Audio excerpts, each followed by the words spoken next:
And what a Halloween season it's been.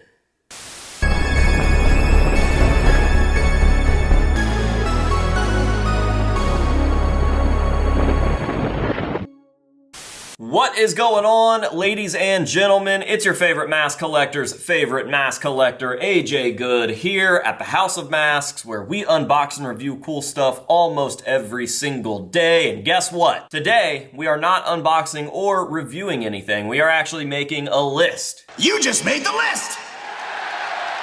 That's right, because it is now November and we have had the absolute most crazy Halloween season that we've ever had in the history of the channel. Now, we went to a lot of places and we did a lot of stuff, but I would say that the main reason that the content this year was so out of this world is not only because of the amount of content, but because of the scores therein. We just couldn't stop this year. It was like a whole different animal. Score after score after score after score, and they were crazy. We got vintage clowns, we got ghost glows, we got jesters, we got youth helmets, we got Herbies.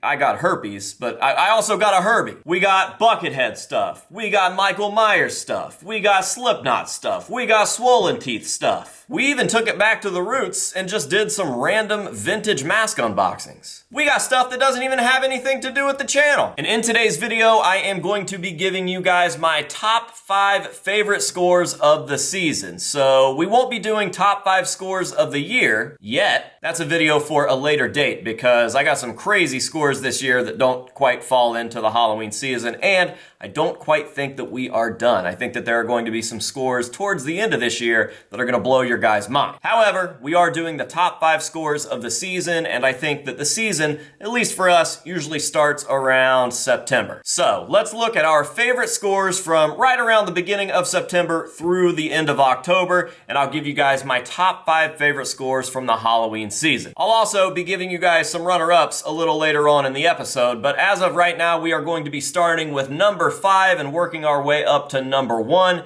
and number 5 has to go to my youth space helmet. Here we have it, a nice basic entry to get the list started. Now, why would the youth space helmet be on my list? I've had dozens of these things over the years, so what is so special about this? Well, not only is it the obvious that youth space helmets are extremely rare and you can never have too many of them, but I do believe that this is the first white youth space helmet that I've found in the wild. I found this on a trip up to Michigan with my good friends Bishop and Mike Covert, and I walked around a corner and saw this thing and knew that I had just struck gold. So not only is it like the first one that I've scored in the wild, but I also get reminded of that trip, which was just an absolutely incredible trip that I'll never forget. So this thing pretty much hits on all the fronts. We've got the Slipknot element, we've got the fact that it's super rare, we've got the fact that I found it in the wild, and we've got the fact that it's associated with a really, really good trip that took place with really, really good friends. It's gonna be really, really hard to ever top that episode just in terms of like visiting a costume shop because it was absolutely incredible. The scores that we left with that day were out of this world, and I don't see that happening again anytime soon. So at number 5, the youth space helmet. Next up, at number 4, from the same exact trip,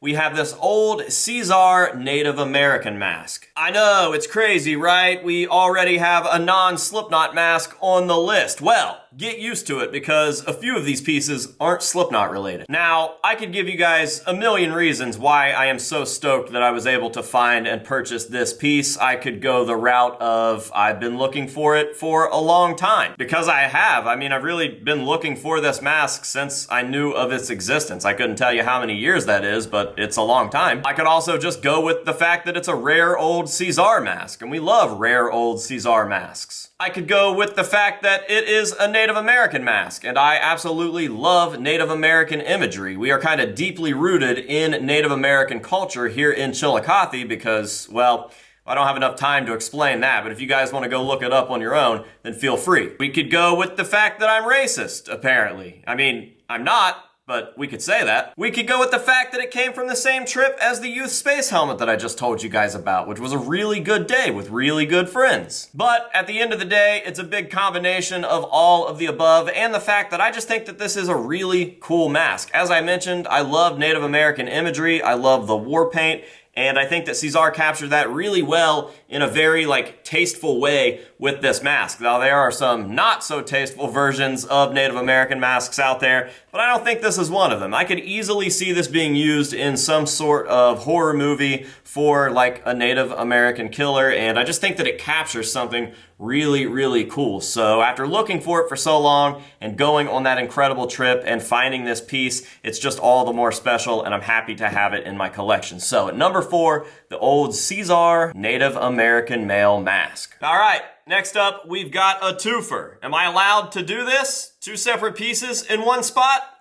Yeah, I am, because it's my video and I'm making the rules. So, for spot number 3, we've got this gruesome twosome, this combo of Elusive Concepts masks from the same line. We've got Foreign Legion Spy, aka Firing Line, and we've got Hammerhead. As I mentioned, these both came from the same line, that is the Sights for Sore Eyes line, and these things are just special. They scream 90s Halloween to me. I remember walking into costume shops and seeing these and masks just like these filling the shelves, and that to me is just such a special feeling that I don't think that we will ever get again. Now obviously you can walk into mask shops, but all you're gonna see now is Trick or Treat Studio stuff. You won't really find anything that captures that same look or feeling as the masks of the 90s. So on top of the fact that I just love both of these masks, the way that I scored them was pretty cool. I had no idea that they were really related in any sense other than being Elusive Concepts pieces. So after a long time of looking for both of these masks, I was able to track them down and bring them home around the same time, and I eventually unboxed them in the same episode of a 2 Mask Tuesdays. And during the research for that episode, I found out that they were from the same exact line. So I guess these are special because they look incredible. I looked for both of them for a very long time. I was able to track them down around the same time, and then they ended up being connected. It was all meant to be. So spot number 3, we've got 2 masks. That is the Hammerhead and the Foreign Legion Spy, both by Elusive Concepts. All right, spot number 2. Man, I guess we're blasting right through this, huh? Spot number 2 is another one of those masks that is special for a multitude of reasons, and if you've been watching the channel for at least a little while now, you probably know most of them. This is a mask from my childhood. It's a mask that has ties to Slipknot. It's a very rare old mask, and on top of all that, I just think it's one of the best masks from the 90s, maybe of all time. The design is absolutely perfect and makes no sense, but works so well. That mask is the Forum's Novelties Evil Jester. Yes, look how mint that copy is. Now, I just shot a video about this a few days back, so this thing should be fresh on your mind if you're a regular subscriber of the channel, but man, look at how beautiful that is. I was able to bring this home from my buddy Joshua Everett's at the church warming party. I just really wanted another jester, so I put some feelers out there. I made a post in the House of Masks Hangout, and Josh hit me up, and he was like, hey man, I've got one that I would part with. He showed me the pictures of it, and I have never seen one in this good a shape. I've seen them in great shape, but there's just something about this that is absolutely flawless. So I went ahead and picked it up from Josh, and I immediately had it foam filled over at Paleface & Co. by my buddy Mike Covert, who did an absolutely outstanding job, and now I never ever have to worry about this thing rotting, because for those of you that don't know, these masks are extremely notorious for rotting very, very quickly. Once they start to go, that is it. You've got a couple of weeks left with them, and they're gone. And it's gone.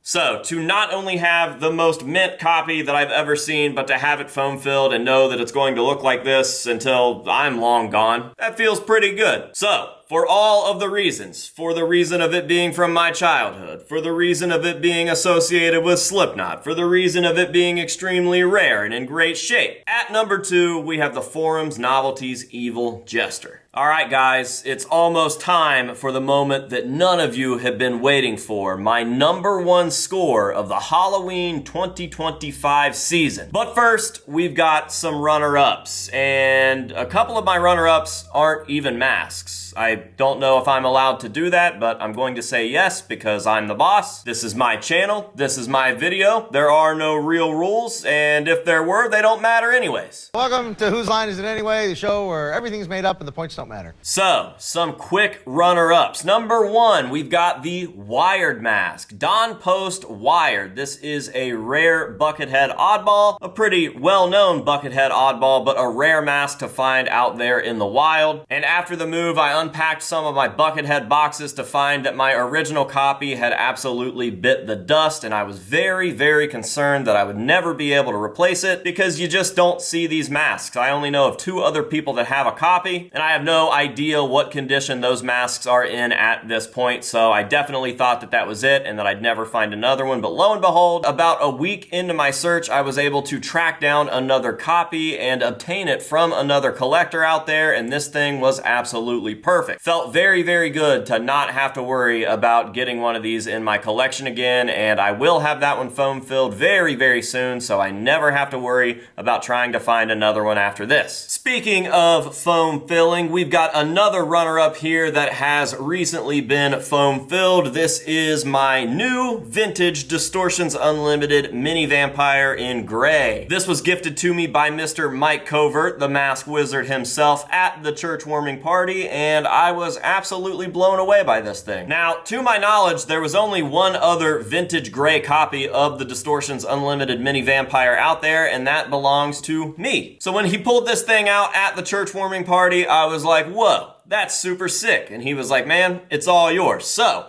now we have 2 vintage copies of the gray variant of the Distortions Unlimited Mini Vampire. This one has been foamed, and my other copy is currently being foamed, and then I will shoot a big video on all of my DU mini vamps because I've had them all foam filled, even the ones that were in good condition, because I don't want to take any chances. I want these things to be preserved and look perfect up on the shelf forever. Also, shout out Mike Covert. All right, so it looks like we have 2 more runner-ups, honorable mentions, whatever you want to call them, and then we will get on to the main top score of the Halloween 2025 season. And I want to let you guys know right now that there will be no more masks in this video. That is right. The next 3 things that you guys are going to see, including the number 1 score of the season, are all props. Kinda, I guess. All right, so here we have another honorable mention. We have Zippy, but not just any Zippy, this specific Zippy. Now at this point, I have like 6, 7 Zippies laying around here,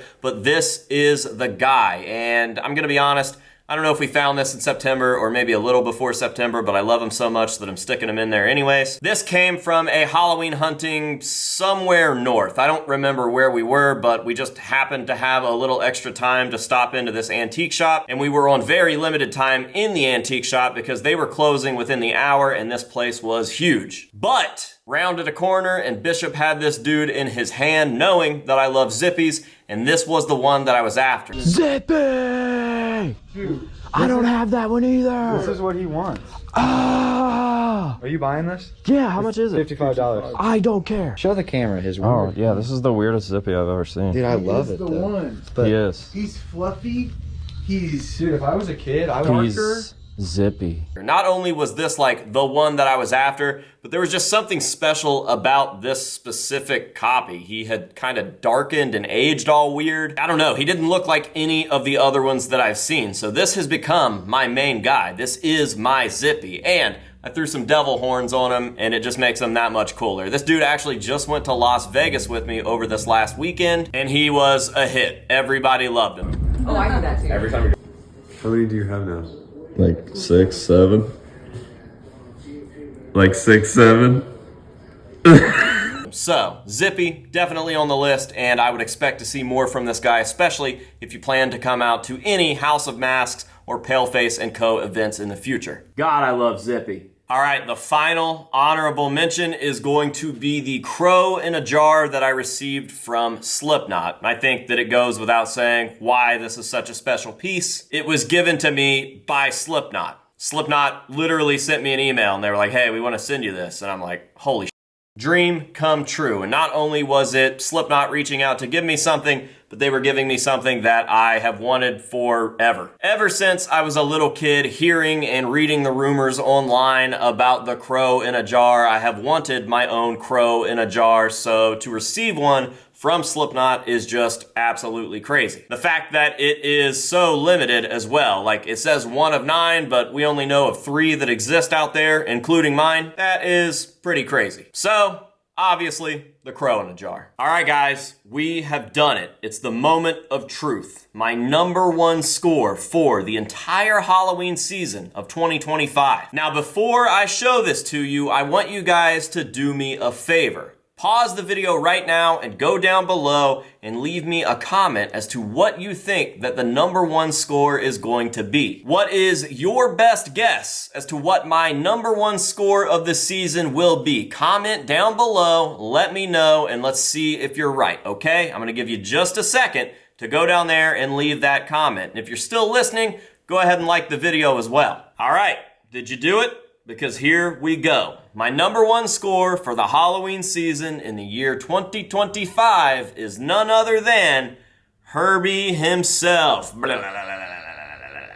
He was number 1! Why is he number 1? I don't know. I mean, he's got the same story as a couple of other pieces that were in the top 5. He did come from that Michigan trip where we made crazy scores and had such a good time with my friends. But I think it's just the fact that I thought that I would never get another vintage Herby like this. And this is the nicest vintage Herby that I've ever seen in my life. No other collector has one that is in this shape. It is perfect from the paint to the foam on the inside to the hair. It looks like it was just taken out of a bag and placed up on a shelf today. Real time capsule type score right here. And I think that the other reason that this is my favorite is because it was meant to be. Now, we went up to that costume shop in Michigan and they did have a Herby that looked almost identical to this sitting on the wall, but it was Mike's trip, so it was Mike's score. He found this place, he knew about the Herby first, so we wanted to make sure that Mike was the one that left with that Herby, and I was jealous. Not even going to lie, I was pretty upset that I wasn't getting that Herby. Now, obviously, I was stoked for Covert because a score is a score. We want to see our friends do well, but the collector in me was like, damn it, I wish that was mine. Now, I obviously did pretty well that day, but on the ride home, I heard Covert chuckle from the back seat and say, I knew it. And I had no idea what he was talking about, so I was like, what? He's like, I had a feeling that I was going to find a Herby for you on the internet somewhere, and I just found one that was listed on Marketplace a few hours ago, and it was this guy. This thing literally got listed as we were in that costume shop and Covert was scoring his Herby. Now, if you guys use Marketplace, you'll know that it is awful. Nobody on there wants to do anything. I don't even know why they list most of the things that they list because it seems like nobody actually wants to sell anything. So we had to get over the Marketplace hump. I had to figure out if I was going to even get a response from the guy that listed this thing, let alone trying to talk him into shipping, but it was easy. The dude was very, very easy to work with. He held it until he was able to calculate the shipping cost the next day. Then he took my payment, then he shipped me the Herby, and here we have the nicest Herby that I've ever seen in my life. I also think that due to the fact that we've done just about everything Buckethead related that there is to do, we don't get to do too much Buckethead stuff anymore anyways. So to be able to bring home what I think is like the general consensus Buckethead grail to the collection, I think that's pretty cool. So at spot number 1, without a doubt, is my vintage Distortions Unlimited Beheaded Illusions zombie prop, aka Herby. All right, guys, so there you have it. My top 5 scores from the most magical Halloween season in the history of the channel. I hope that you guys have enjoyed this video, and if you'd like, go ahead and let me know down below what your top 5 scores of the season were. I'm assuming quite a bit of you went out and did a little Halloween hunting of your own, so let me know down below what you guys made out with. Not like